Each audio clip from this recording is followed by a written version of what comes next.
നമസ്കാരം. ഭാരത് ലൈവിലേക്ക് സ്വാഗതം. കാപ്പയാണ് താരം. അതായത് നിരവധി ഗുണ്ടാ ക്രിമിനൽ കേസുകളിൽ പെട്ട ആൾക്കാരെ കരുതൽ തടങ്കലിൽ വയ്ക്കാൻ പോലീസിന് അധികാരം നൽകുന്ന ഒരു നിയമത്തിൻ്റെ പേരാണ് കാപ്പ. ഇപ്പോൾ തിരുവനന്തപുരത്ത് കാപ്പയാണ് ചർച്ചാ വിഷയം. ഒരു BJP കൗൺസിലറെ കാപ്പ ചുമത്തി അറസ്റ്റ് ചെയ്തിരിക്കുന്നു എന്നുള്ളതാണ് മാധ്യമങ്ങളൊക്കെ പുറത്തുവിടുന്ന വാർത്ത. എന്നാൽ ആ BJPയുടെ തിരുവനന്തപുരം നഗരപിതാവ് കൂടിയായ മേയർ പറയുന്നു കാപ്പ ചുമത്തിയതിന് എന്താണ് തെളിവ്? കാപ്പ ചുമത്തണമെങ്കിൽ ചില നടപടിക്രമങ്ങളൊക്കെ ഉണ്ട്. അത് പാലിച്ചാണോ കാപ്പ ചുമത്തിയിരിക്കുന്നത്? അതിന് നോട്ടീസ് കൊടുത്തോ? ഈ കാപ്പ ചുമത്തപ്പെട്ട ആളിന് പോലീസ് നോട്ടീസ് നൽകണം. കളക്ടറാണ് കാപ്പ ചുമത്തേണ്ടത്.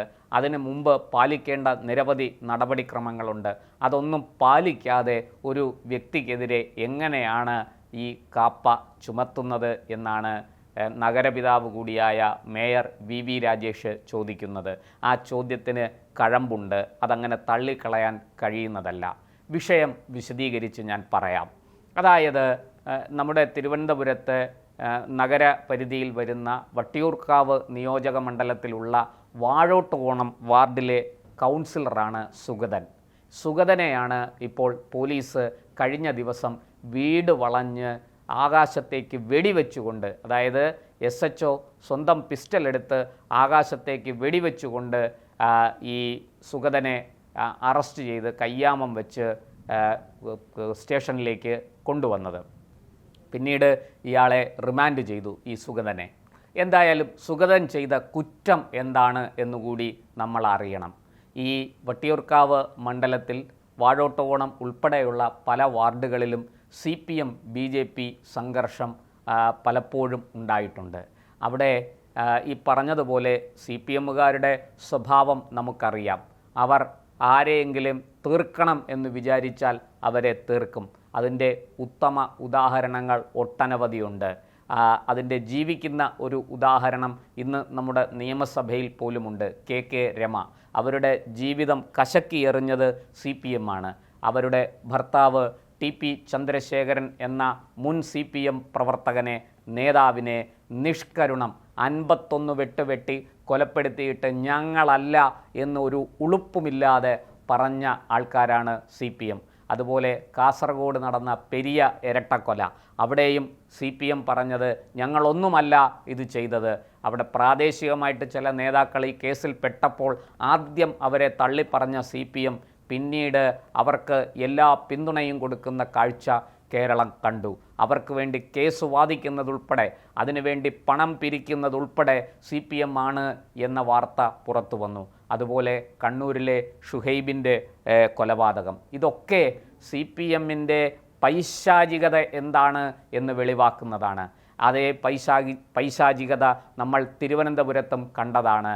രാജേഷ് എന്ന ഒരു പാവപ്പെട്ട ദളിത് യുവാവിനെ നിഷ്കരുണം കൊലക്കത്തിക്ക് ഇരയാക്കിയത് നമ്മൾ കണ്ടതാണ്. അതുപോലെ ഒട്ടനവധി കൊലപാതകങ്ങൾ. അത് BJP ആണോ കോൺഗ്രസ് ആണോ മുസ്ലിം ലീഗാണോ എന്നൊന്നുമില്ല. ഒരു വശത്ത് CPM പറയുന്നത് CPMനെ എല്ലാവരും വേട്ടയാടുന്നു എന്നാണ്. തിരിച്ചാണ്, CPM ആണ് എല്ലാവരെയും വേട്ടയാടുന്നത് എന്ന് നമുക്ക് ഈ കേസുകളിലൂടെ കടന്നു പോകുമ്പോൾ മനസ്സിലാകും. എന്തായാലും ഇവിടെ സുഗതൻ്റെ കാര്യത്തിൽ CPMുമായിട്ട് നിരന്തരം സംഘർഷമുണ്ടാകുന്ന, BJP പ്രവർത്തകർ നിരന്തരം സംഘർഷമുണ്ടാകുന്ന ഒരു പ്രദേശമാണ് ഈ വാഴോട്ടുകോണം ഉൾപ്പെടെയുള്ള വാർഡുകൾ. അവിടെ സ്വാഭാവികമായിട്ടും അടിച്ചാൽ BJPക്കാരെ തിരിച്ചടിക്കും. അവർ കയ്യം കെട്ടി നിന്ന് അടികൊള്ളാൻ അഹിംസ പാർട്ടിയുടെ ആൾക്കാരല്ല. അഹിംസ സിദ്ധാന്തത്തിൽ ഉണ്ടെങ്കിലും അവർ മേല് നൊന്താൽ അതിന് തിരിച്ചു കൊടുക്കും. അതാരാണെങ്കിലും അവർക്ക് തിരിച്ചു കൊടുക്കുന്ന കാര്യത്തിൽ യാതൊരു മയവും ഉണ്ടാകില്ല. സുഗതനും സുഗതൻ്റെ കൂട്ടാളികളും അതുകൊണ്ട് തന്നെ CPMുമായിട്ട് നിരന്തരം സംഘർഷത്തിൽ ഏർപ്പെടുകയും അങ്ങനെ നിരവധി കേസുകളിൽ പ്രതിയാവുകയും ചെയ്തു. ഇതെല്ലാം നമുക്കറിയാം, രാഷ്ട്രീയ സംഘർഷങ്ങളാണ്. ഇതൊന്നും ഗുണ്ടാ ഇടപാടുകളല്ല, കൊട്ടേഷൻ വർക്കുകളല്ല. ആർക്കെങ്കിലും വേണ്ടി പണം വാങ്ങി ആൾക്കാരെ കൈയും കാലും ഒക്കെ വെട്ടിയെടുക്കുകയും തലയറുക്കുകയും ചെയ്യുന്ന കൊട്ടേഷൻ വർക്കുകളല്ല ഇവർ ചെയ്തുകൊണ്ടിരിക്കുന്നത്. എന്തായാലും അങ്ങനെ സംഘർഷത്തിൽ നിരവധി സംഘർഷങ്ങളിൽ ഏർപ്പെട്ടതുകൊണ്ട് തന്നെ സുഗതനെതിരെ നിരവധി കേസുകളുണ്ട്. ഈ കേസുകളെല്ലാം കൂടെ പൊടിതട്ടിയെടുത്ത് സുഗതനെതിരെ ആയുധമാക്കുകയായിരുന്നു എന്നാണ് ഇപ്പോൾ BJP ആരോപിക്കുന്നത്. അതിന് അവർ നിരത്തുന്ന ചില കാര്യങ്ങൾ കൂടിയുണ്ട്. അതായത് വട്ടിയൂർക്കാവിൽ നിന്ന് തോറ്റുപോയ മുൻ MLA ശ്രീ വി കെ പ്രശാന്തിൻ്റെ നേതൃത്വത്തിൽ അവിടെ ലീവിൽ പോയിരുന്ന, അതായത് BJPക്കാരെ മനഃപൂർവ്വം ഒരു ക്ഷേത്രവുമായി ബന്ധപ്പെട്ട് കേസിൽ കുരുക്കി അറസ്റ്റ് ചെയ്ത് മർദ്ദിച്ച് ഒരാളിൻ്റെ കണ്ണ് നഷ്ടപ്പെടുത്തിയ കേസിൽ ഉൾപ്പെടെ ആരോപണ വിധേയനായ SHO വിപിൻ എന്നു പേരുള്ള ആ SHO, ആ CI, അദ്ദേഹം ഇപ്പോൾ ലീവിൽ പോയിരിക്കുകയാണ്.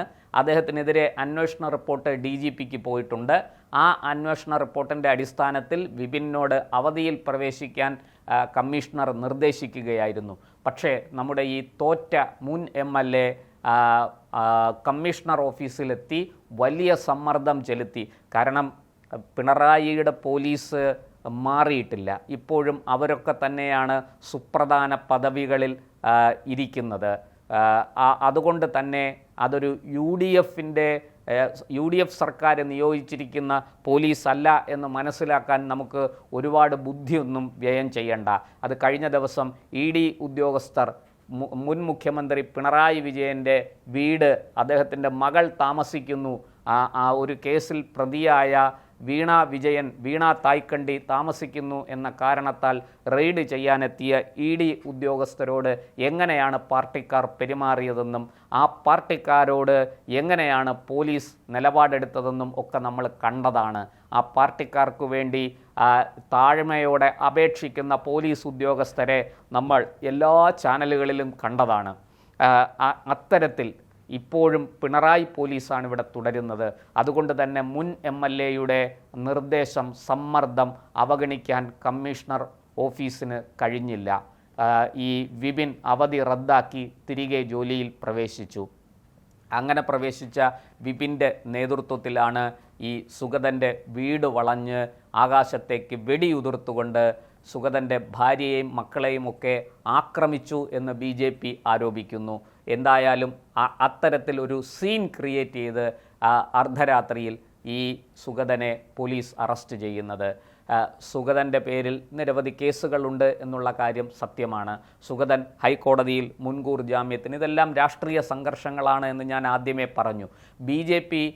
CPM നടത്തുമ്പോൾ അത് രാഷ്ട്രീയ സംഘർഷവും BJP നടത്തുമ്പോൾ അത് ഗുണ്ട ആക്രമണവും ആകുന്നത് എന്തിൻ്റെ അടിസ്ഥാനത്തിലാണ് എന്ന് എനിക്ക് മനസ്സിലാകുന്നില്ല. എന്തായാലും ആ രാഷ്ട്രീയ സംഘർഷത്തിൽ ഏർപ്പെട്ടതുകൊണ്ട് തന്നെ സുഗതൻ ഹൈക്കോടതിയിൽ മുൻകൂർ ജാമ്യത്തിന് അപേക്ഷിച്ചു. 10 ദിവസത്തിനകം ഹാജരാകാനാണ് കോടതി നിർദ്ദേശിച്ചത്. ഇതിനിടയ്ക്ക് സുഗതന് ചിക്കൻ പോക്സ് പിടിപെട്ടു എന്ന വാർത്തയും പുറത്തു വരുന്നു. അത് കാരണം ഡോക്ടർ സർട്ടിഫിക്കറ്റോടുകൂടി സുഗതൻ കൂടുതൽ ദിവസം അവധി ചോദിച്ചുകൊണ്ട് കോടതിയെ സമീപിച്ചിരുന്നു. ആ കേസ് കോടതി എടുക്കുന്നതിൻ്റെ തലേന്ന് രാത്രിയിലാണ് പോലീസിൻ്റെ ഈ അതിക്രമം നടന്നത്. സുഗതൻ്റെ വീട്ടിലെത്തി അവിടം വളഞ്ഞ് സുഗതനെ ബലം പ്രയോഗിച്ച് കീഴ്പ്പെടുത്താൻ ശ്രമിക്കുന്നതിനിടെയാണ് SHO ആകാശത്തേക്ക് വെടിയുതിർത്തത്. അതായത് സുഗതനെ കീഴടക്കാൻ വേണ്ടി ആകാശത്തേക്ക് വെടിവെക്കേണ്ടി വന്നു എന്ന ഒരു നരേറ്റീവ് സൃഷ്ടിക്കാൻ, എന്ന ഒരു ആഖ്യാനം സൃഷ്ടിക്കാൻ വേണ്ടിയിട്ട് പോലീസ് കളിച്ച നാടകമാണതെന്ന് വ്യക്തമാണ്. വനിതാ പോലീസ് പോലും ഇല്ലാതെയാണ് സുഗതൻ്റെ വീട് വളഞ്ഞത്.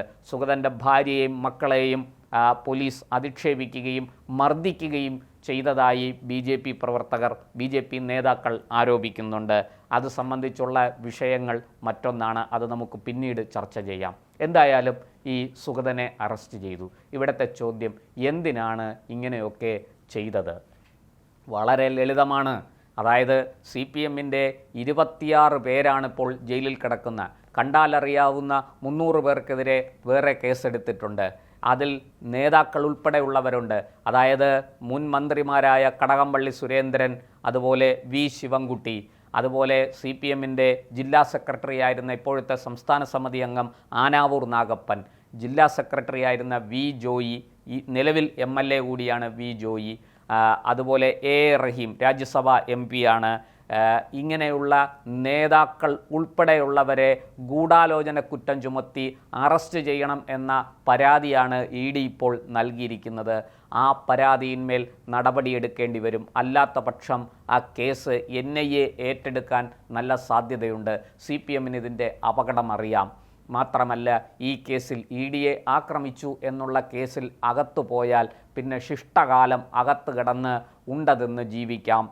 അടുത്ത കാലത്തെങ്ങും പുറത്തിറങ്ങാൻ സാധിക്കില്ലെന്ന് വ്യക്തമാണ്. അങ്ങ് ബംഗാളിൽ ഇതുപോലെ അഴിയെണ്ണുന്ന ഒരാളുണ്ട്, ഷാജഹാൻ ഷെയ്ഖ്. ഏതാണ്ട് 830 ദിവസങ്ങളായിട്ട് അദ്ദേഹം കമ്പിയഴി തിരിച്ചും മറിച്ചും എണ്ണിക്കൊണ്ടിരിക്കുകയാണ്.